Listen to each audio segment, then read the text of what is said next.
On t'a dit?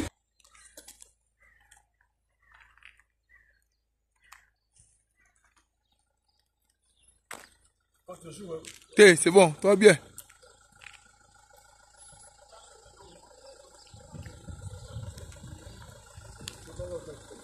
Ni en haut, de moi mon âge.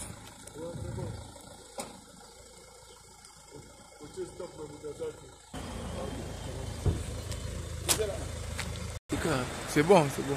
Ça, tu as posé.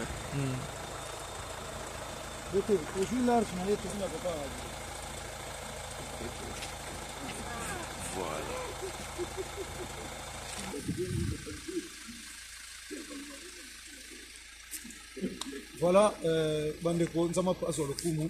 Nous avons déjà la frontière, il y a Suisse. Donc, à la frontière entre France et la Suisse. Donc, la France et la Suisse. Bien, on a bien suivi nos bandeko nyonso. Nous avons annonce tout na samedi le 11 février.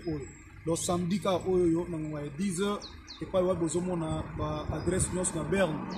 Tout na wana à cause de la faune en Suisse. À cause de la faune en Suisse. Que l'on a frère Nabino, évangéliste Jean-Paul Maëta, pasteur de la foi. Bozanga te boya ebele Suisse en moy.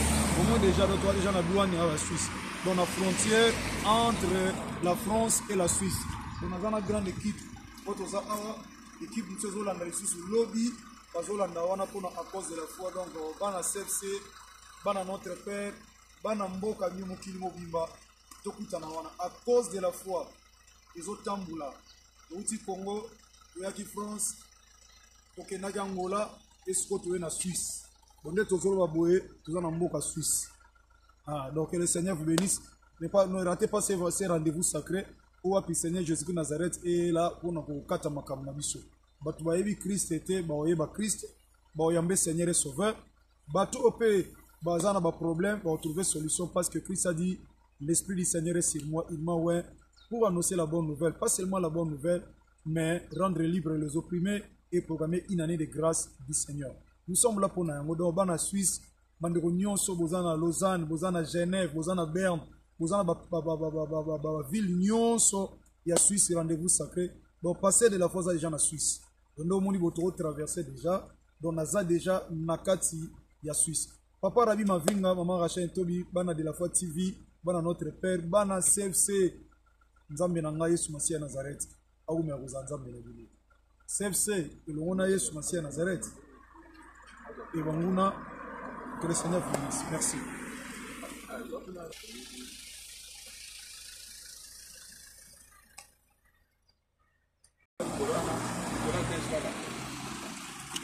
Voilà.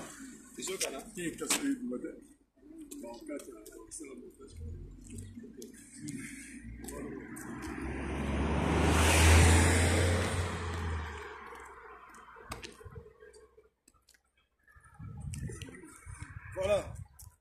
Nous sommes en 4 Suisse. Papa Rabi Mavinga, Yagote Kiele, David Kibanza, maman Rachel Tobi, directeur Doudou, Douyate Doudou et Yumu, Yafani Djonga, équipe Mobimba, Yatabita Masiala, voilà, équipe Mobimba de la Foi TV, dans Nassima Caméra, Tozana Beauté Image. Moi, on a vu sur CFC Beauté Image, Awa, Yaza Nakati Europe, Awa précisément en France, et Tozana maintenant Nakati ya Suisse. Tika Yesu Masia Nazareth, Azanzambe Nabiso. Bien aimé dans le Seigneur, on est venu accompagner personne sur cette terre des hommes. Il a dit l'évangile est partout jusqu'à l'extrémité de la terre.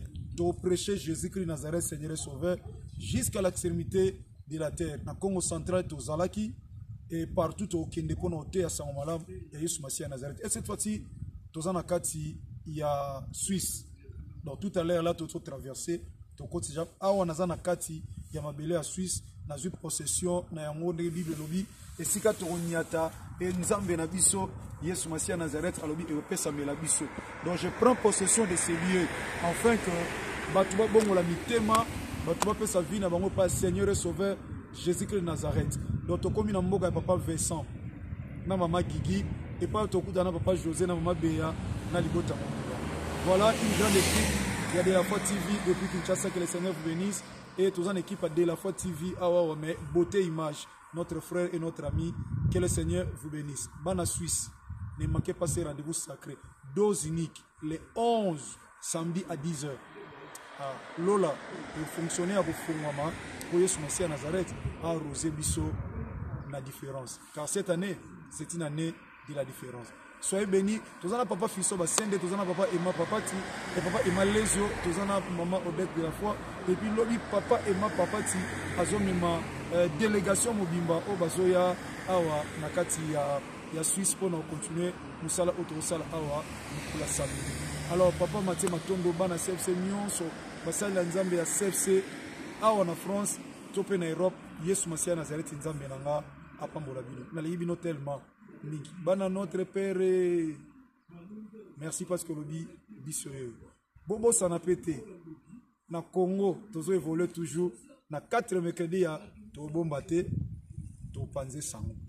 Et na 4 CFC France, n'oubliez pas surtout on a 4 dimanches au Tobandaki et il nous reste 3 dimanches. Donc à partir de dimanche les 12, to zappé na CFC France pour notre continuité à Miloulou qui notre succès on a 4 dimanches et longo na Mosel Nzambe Eli Luzala Chelvi, Chavini. Que le bon Dieu vous bénisse. Merci à toi, prophète Chavini, Luzala Eli, Nzama Pambola, Binomi, Bana CFC France, Bana CFC Angola, et pas passer lui à Zokamba, CFC Angola Luanda, CFC Kinshasa, Bana notre Père. Que le Seigneur vous bénisse. Ngai, Nalingi Binomi. Tika Bola Mwanzambe Zalikona Bino. Là, je vois mon père, que j'aime beaucoup, le révérend Dokuta Miguel Yessi, le révérend Dokuta Miguel Yessi, mon père. Et Bolingonanga, moi aussi, Maman Rita Mayata, je t'aime beaucoup. Ah, on a 4 Suisse, je pense à toi, Maman Rita Mayata. Que le Seigneur vous bénisse. Mes collaborateurs, Bino Nyon sur la salle Nzamba CFC, Kolonanga Zalanzamba Bino, na combat Ismaël Nazareth. Amen. Soyez bénis.